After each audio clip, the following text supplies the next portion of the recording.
It's a Guy Jeans podcast.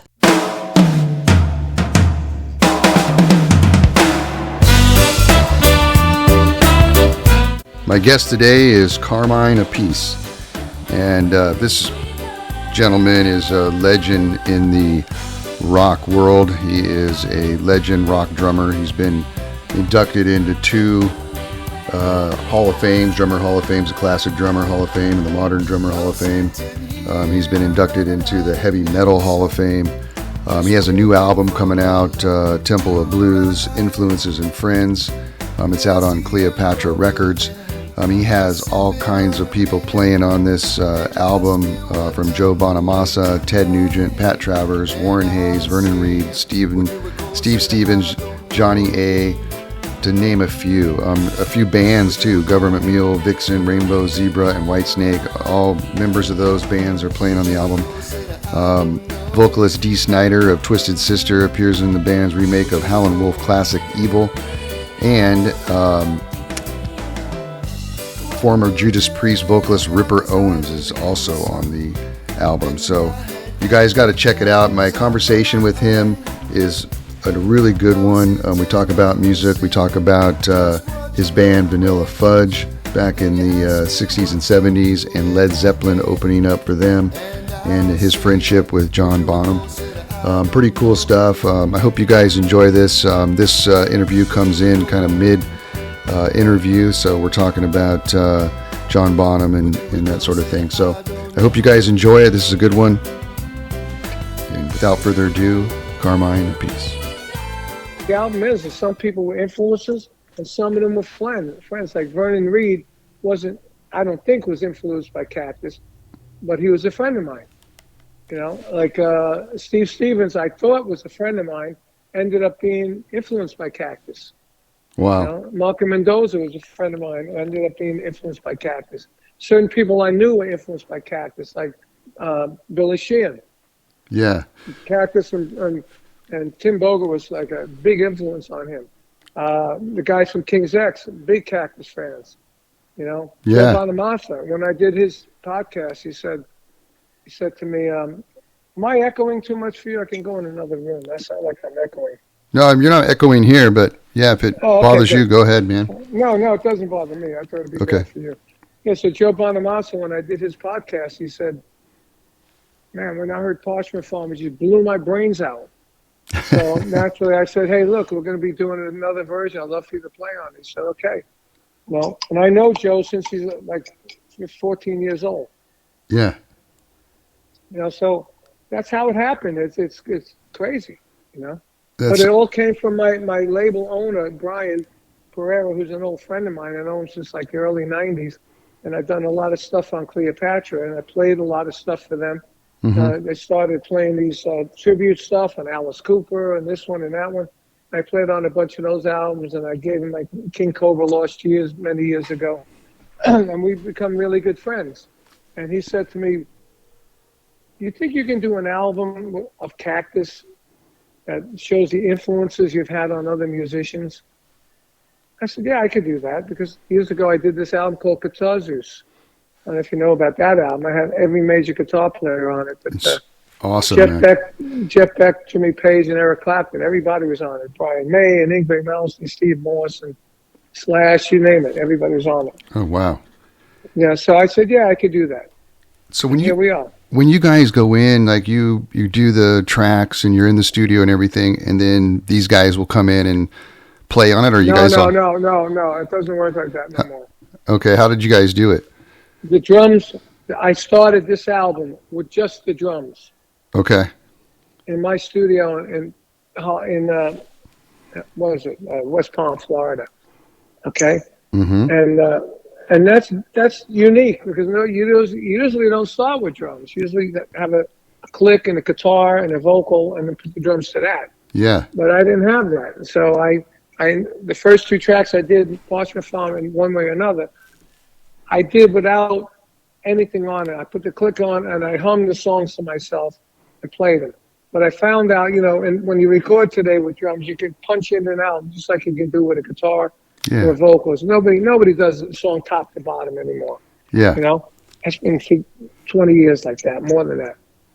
So I said, this is hard to do, because now when I got the track down, let's say I want to punch in the first verse, I got to play from the top to see what the first verse is. If I want to punch in the last part, I got to play the whole song so I know where I'm at, you know? Yeah. So I decided I got to find a better way. So what I did was I put a click down, and I would punch in my vocal like evil. I would go bam bam riff, down down down down down down bam bam drum fill, one way from home, vocal, and I do the whole song like that with the arrangement with my voice. So then I could play to that instead of thinking about it. I play to it like it's another instrument, right? Yeah. And then I know where I am. If I want to replace a verse, I know where the verse is. Uh-huh. You know? So I did the rest of the 12 songs like that. And then I gave it to my singer, Jim Stapley at the time, and he played guitar, vocal, and harmonica when needed. Gave it to our bass player, James Caputo. He put the bass on it. Now we had a complete song. Then I would call like Ted Nugent. Uh-huh. Ted, you want to do this? Yeah. What song you want to play? One right another. Bam. I send him the song, an MP3. And I send him what's called the stems. You know what the stems are? No, what's that? Stems are every individual track. So like I do got it. a stereo track of the drums, a stereo track of the bass, a stereo track of the guitar that's on there, a vocal, harmonica, whatever. Okay. And I send them those, and then his engineer puts them on his machine, and then they play it, and Ted plays to that. Okay. And then he sends it back to me, okay? And then my engineer puts his guitars on the main master. Yeah. All right? And then first we called Doug Pinnick to play bass on that and sing. So Doug played the bass and sang. Then we had Doug, me on drums, and Doug singing, Doug on bass, and my guitar player playing guitar. So we send that to Ted. He put his guitar, I placed my guitar, and we send it back. Now we have a complete track. Awesome. That's how we did everything. Wow, man. So that's It took a year. Yeah. And you had members of Government Mule, Vixen, Rainbow Zebra, and Whitesnake play on it as well? Yeah. That's awesome, man. I love those bands. And like the Vixen was interesting. So I called Lita Ford to see. I wanted a woman on the album. I called Lita. I never got Lita on the phone. So I had done a rock fantasy camp in L.A. And the woman who was like the tour manager of the whole thing, put everything together with David Fishoff, was this woman, Brett Lightning from Vixen. And she was a nice-looking girl, really good player, because we heard her play. And I'm thinking, well, who else can I get? So I thought of her. So I called her immediately. Uh-huh. And I said, I explained what I'm doing. She goes, oh, man, I'd love to be on this album, But she was a friend, not an influence of Cactus, but a friend. Yeah. I sent her the song. Rudy Sarzo was on the song, and my singer was on it. And my singer played rhythm guitar.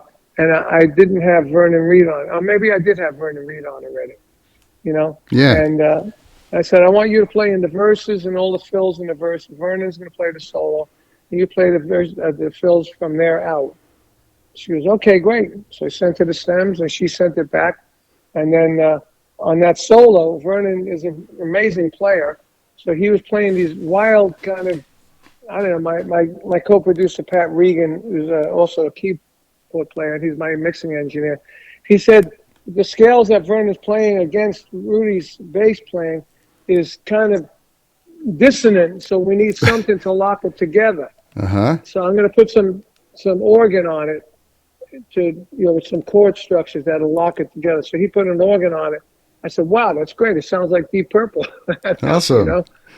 Yeah, so it was really a lot of work and a lot of, putting things together and editing. And, like Ted would send us 3 tracks of guitar, and then we would edit it all together to what we got now. Very cool. Yeah, a lot of work. I mean, I produced it, and Pat co-produced it. And my singer got some co-production credit, too.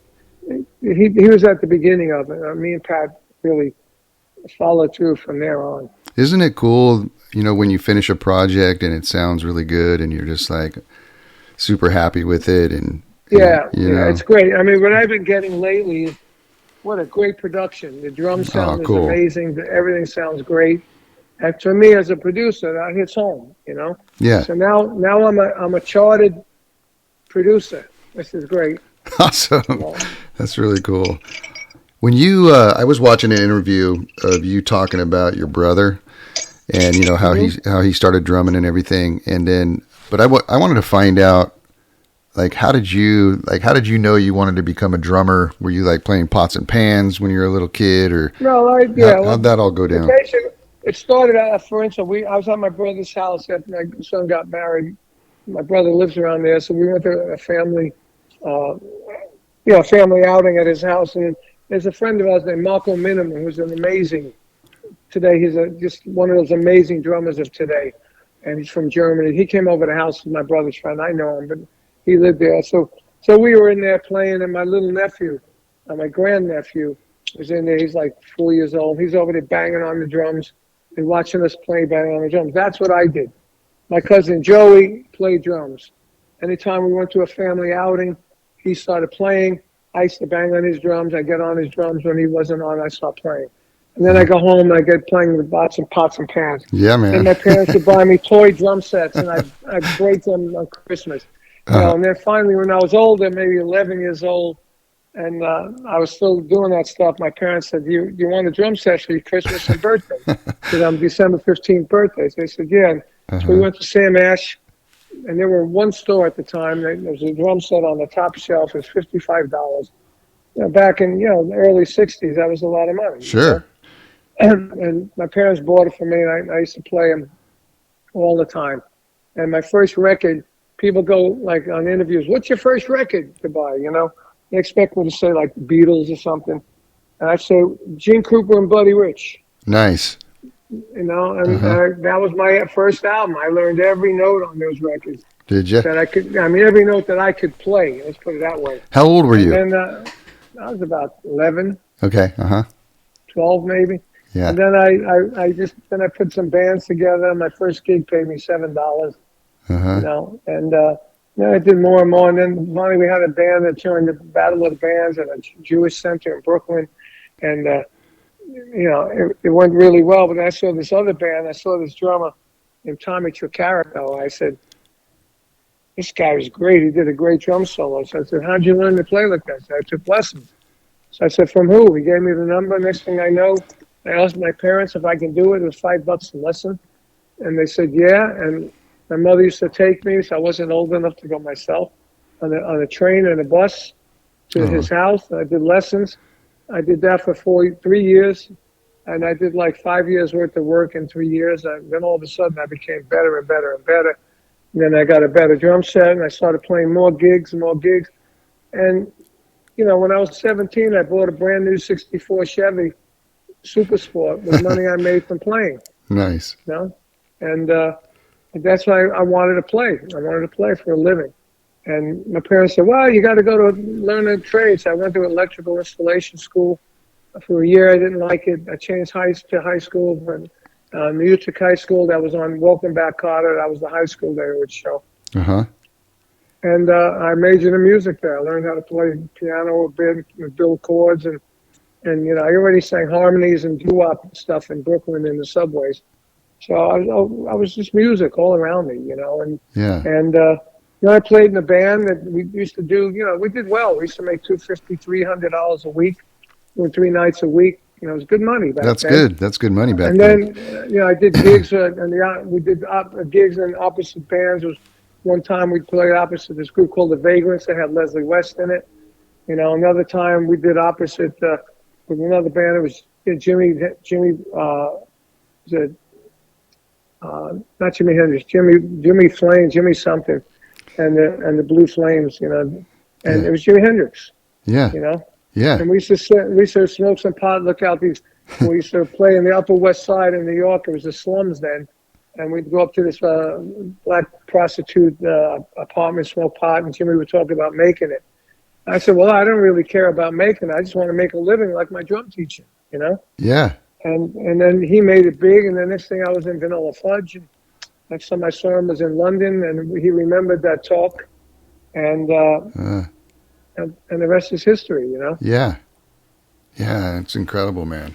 Do you remember like the first time like you played like in front of like a huge audience, and how old were you? Yeah, I do. Yeah. The biggest audience we played back in those days was it was either Portland or Seattle Coliseum with Mamas and the Papas. Oh wow! It was like 10,000 people or 15,000 people. Was that with Vanilla Fudge? With Vanilla Fudge. When we went there, they were booing us because, in those days you had weird combinations. Jimi Hendrix and the Monkees. Vanilla Fudge and the Mamas and the Papas. Really? It just didn't fit. So they booed us, and my singer, Mark Stein, he said, look, we flew 3,000 miles to play for you people. We're going to play whether you like it or not. Right? Yeah. By the end of the set, there were standing ovations. Oh, nice. Yeah, so that happened in both those cities. Then we played gigs with like Sonny and Cher. It's kind of weird stuff. I mean, weird stuff, Yeah. What was it like at first when you guys walked out there and those big crowds and they're booing you, and then you guys just have to like work through it? That'd be hard. Well, it was hard, because we only had Keep Me Hanging On just came out as a single. It was only hit the charts at number 70. Mm-hmm. So it didn't do anything. Yeah. So a year later they released it and went to number 4, and the album before that, the album had gone to the top 10 without a hit single. We were the first band to do that. Wow. We went on the Ed Sullivan Show. We were the first band to hit the Ed Sullivan Show without a hit single. Wow. So we were one of the first bands, or the first band, to be an album-oriented act that was on the Ed Sullivan Show that was so successful without having a hit single. Yeah. Interesting. Yeah. So it was everything was new back then. It was pioneering. It wasn't even a business yet. If I tell you when we did that gig, the tour with Jimi Hendrix, there were 4 bands on the tour. There was a truckload full of equipment. We would pull up to the airport to go to the next gig, and we'd pull the truck right up to the belly of the plane. And the roadies would put the stuff right onto the belly of the plane, out of the truck.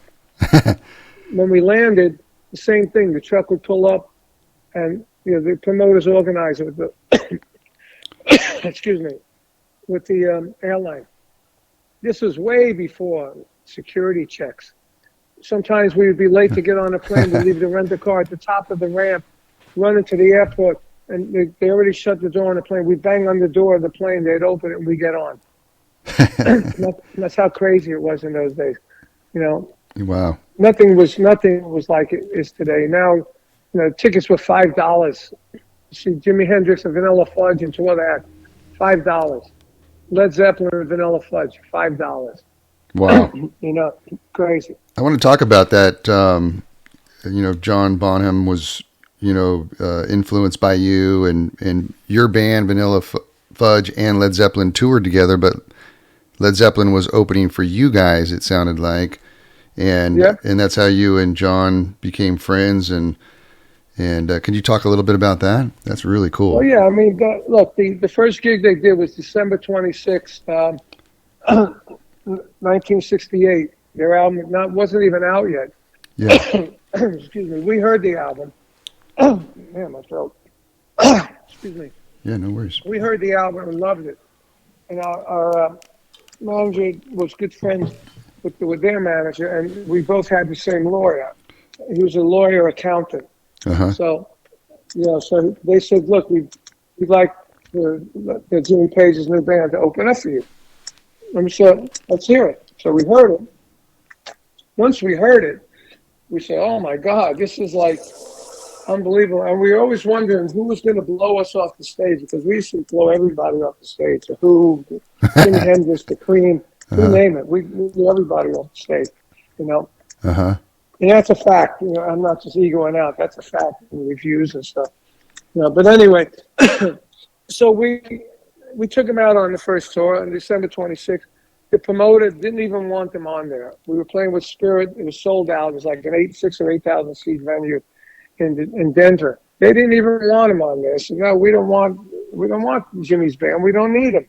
So we had the same agent, right? So being we had the same agent, the agent said, I'll tell you what, It's $1,500 for Led Zeppelin. Think about that, $1,500, right? Yeah, that's you pay half, and Vanilla Fudge will pay half. So he said, okay. So he put them on the show. We paid half their fee for them, right? and they got booed off the stage because nobody knew them. Really. By the end of their set, it was better.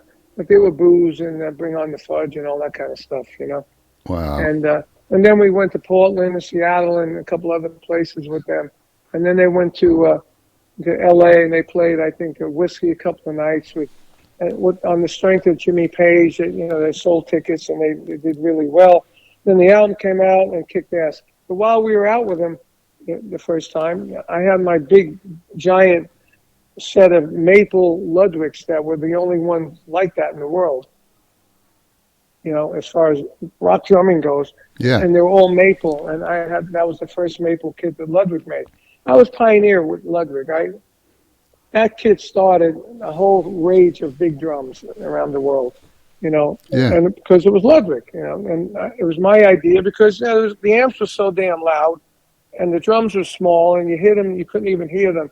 I thought I had one big 26-inch bass drum, because I wanted to be bigger than Dino Danelli from the Rascals.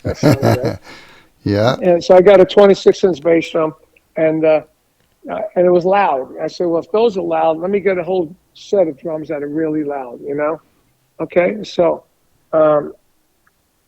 basically I started this whole fad of big drums with Ludwig, and then John wanted a kit just like mine, so I called him and said, I think this band's going to be big. At the understatement of what, 6 decades? Right. And they got him the same kit as mine. And we did the next tour in the summertime of that year, 1969. And we did a tour together. And John had the same drums. He had 2 bass drums. And after that tour, Robert and Jimmy said he was too busy, so took away 1 bass drum. And he ended up with what is now called the Led Zeppelin drum set. And I had the first gong. Oh, did you? Yeah, I had the first gong. So he got a gong too. Yeah. You know, with the set. And we got the same cymbals, same gong, same drums. And then later on, the Paisley cymbal company came out with a big gong stand that has become like a staple in rock drumming. You know, so John had it and I had it. Very cool. And then before you know, everybody had it. You know. That's cool. And, so we were friends till the end. We were friends. I mean, I knew him for a long, long time. And, you know, it's only lately that I could say that I was an influence on him, because people thought I was egoing out. You know, full of shit. You know, excuse my beep. Yeah, right? no worries. Yeah. Right. And you know, then a book came out called The Thunder of Drums, where it talked about how John was after that first tour in America, opening up for Vanilla Fudge, and how he was raving to Cozy Powell how cool it was to be on tour with me. You know? Oh, isn't that cool? And that was cool, you know. So when that book came out, then people started realizing that I wasn't full of it, and that this was the real deal. And that then I was doing magazines all around the world, like, you know, Carmine Appice, the man who influenced John Bonham, or, you know, Carmine Appice, the man that started heavy rock drumming before Bonham, before Ian Page, before anybody. Things like that. So I started getting my due. Yeah. You know, which was nice, because up till then, you know, if I mentioned that, they'd say, who the hell are you? You know, you know what I mean? Yeah. So, yeah, you were recently inducted into 2 Drummer Hall of Fames as well, right? Yeah. The Classic Drummer Hall of Fame. And I don't know what I'd call Stick It, My Life is Sex, Drums and Rock and Roll, which Rod Stewart wrote the intro. And, you know, it has a lot of rock history in there. I bet, man. What was it like for you to be inducted into the Hall of Fame, man? What an honor, huh? Wait, which one? I know, like the Modern Drummer Hall of Fame and the Classic Drummer Hall of Fame. I mean, both of those that's pretty cool. Those are good, because my idols were in there as well. So that felt good. You know, Vanilla Fudge was brought into the Long Island Music Hall of Fame, and I was inducted into the Heavy Metal Hall of Fame, and all these different. Oh, really? I've done a lot of great awards. I had a proclamation in L.A. May 23rd, 1981 was Carmine Appice Day in Los Angeles. Oh, very cool. So I had a lot of great things. One of my greatest treasures, I got a letter from Fred Astaire. No way. Yeah, because when I was with Rod, these movie stars hung around. So we went to a party for Rod. It was one of his weddings. And Gregory Peck came up to me and said, "Hi, I said, "I know who you are." You know. Oh, that's cool. And he said he sat with Fred Astaire at our gig when I did my solo. Fred said, "This is the best solo I've seen since Gene Krupa." And man, that gave talk about feeling great. Yeah. You know, Gene Krupa was my idol, and then he said, he plays drums, Fred. And he would love to learn how to play rock, but he don't have any idea. So I said, "Look, I have a rock drum book," which I did. My drum book is the biggest selling rock drum book ever written. I know. I want to talk to you about that. Yeah. So I said, "Well, I got a book." So he said, long story short, I said, "Give me the book. I'll give it to Fred." I gave him the book. I wrote it to Fred, and I hope you enjoy. I hope this helps you, blah, blah, blah. And I get a letter back from Fred Astaire, beautiful handwriting, saying, "Dear Carmine Appice, thank you for the book with the lovely message. I've enjoyed your work many times. Love, Fred Astaire." I said, "Wow." Wow. Very cool. Unbelievable, so. So what is it like or how do you write a drum book? I mean, how do you do that? I'm a study drummer. Uh-huh. So I know how to read music and write music. So that's how you do it. You know? So my concept was to get a drum book. I saw some drum books at Sam Ash that were a bunch of bullshit, Uh-huh. And I said, I'm going to write a drum book. I'm going to write a book that will make a beginner drummer start at the beginning. By the end of the book, he can go out and play with a band. So I did it. I based it off to this other big book called Jim Chapin Independence book, and I wrote it like that. And I wrote it. I got a deal for $500. My attorney got it, and he said, "The good thing is you own the copyright." I didn't even know what that meant, But I did the book. It came out, and friends of mine, I called it Realistic Rock because it was realistic, because I'm the rock drummer, Yeah.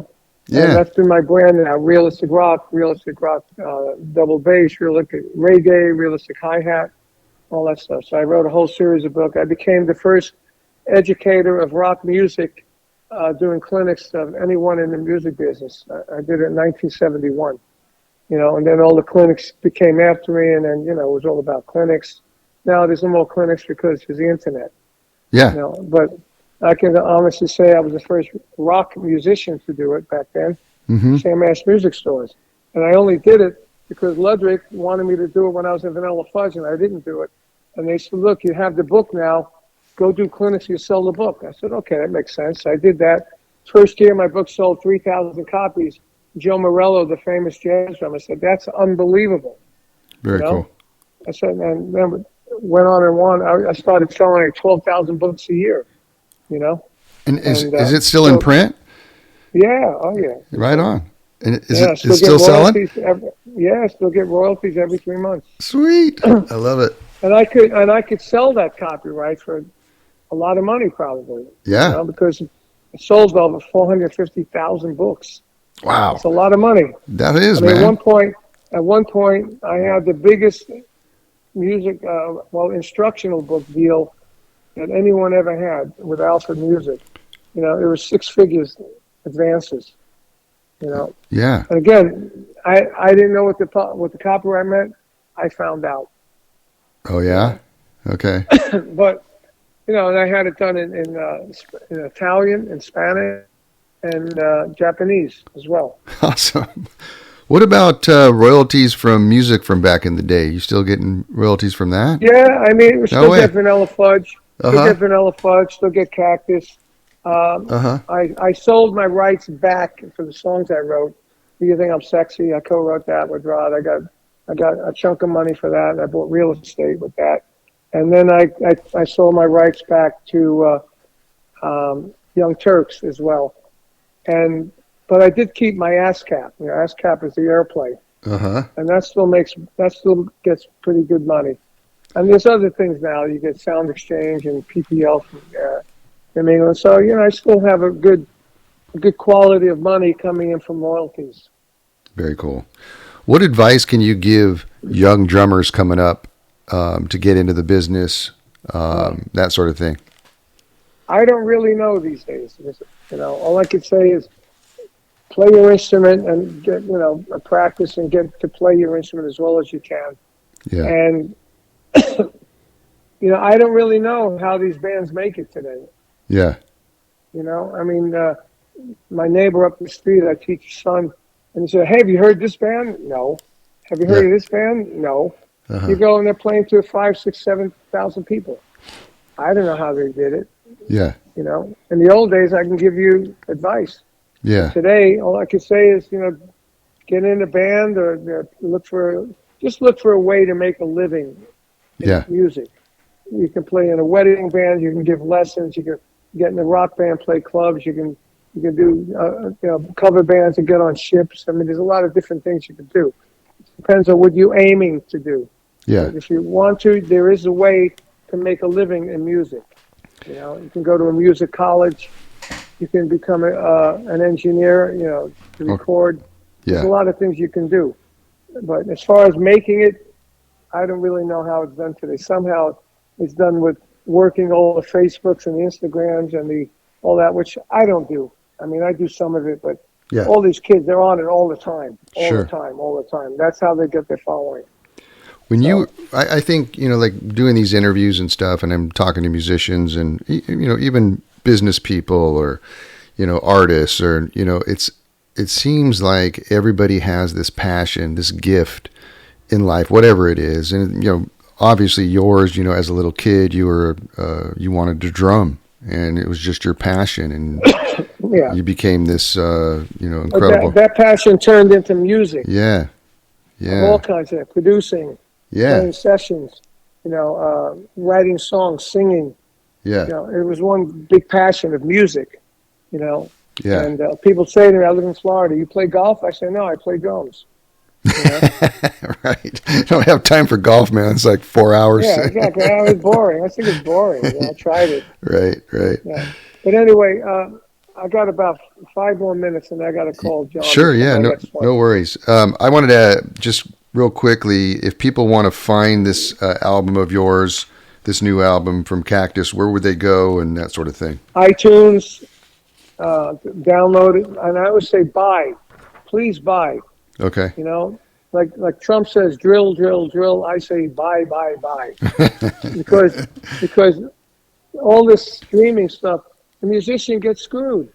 Yeah. If you like a band, support your band by buying the product. Get an album, get a CD. You come to a gig, you could sign the CD. You can't sign Spotify. Right. You can see what's going on. You get the lyrics. You get who played on what. Who is playing in the band that you love.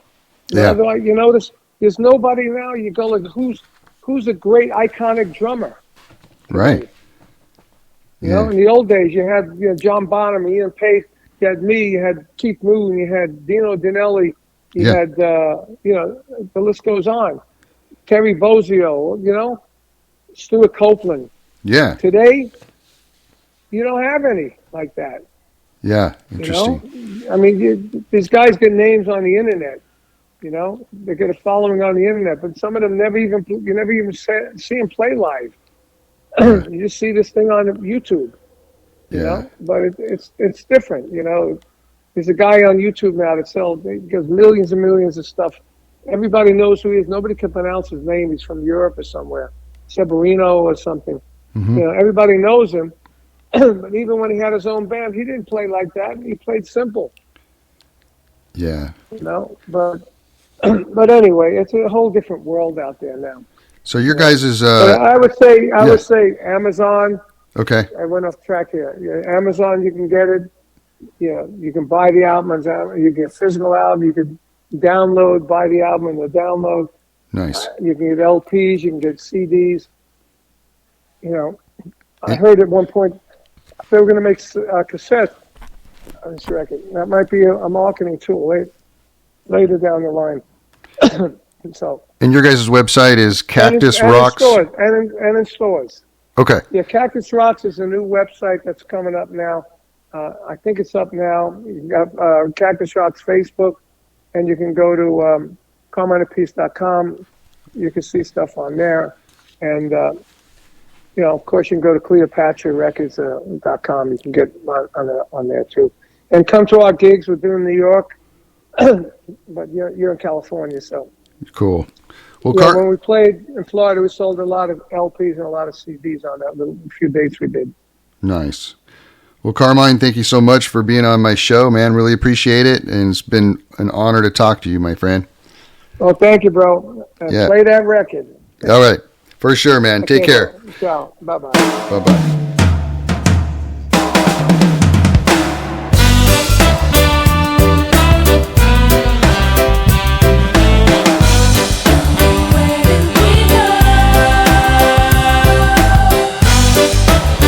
It's a Guy Jeans podcast.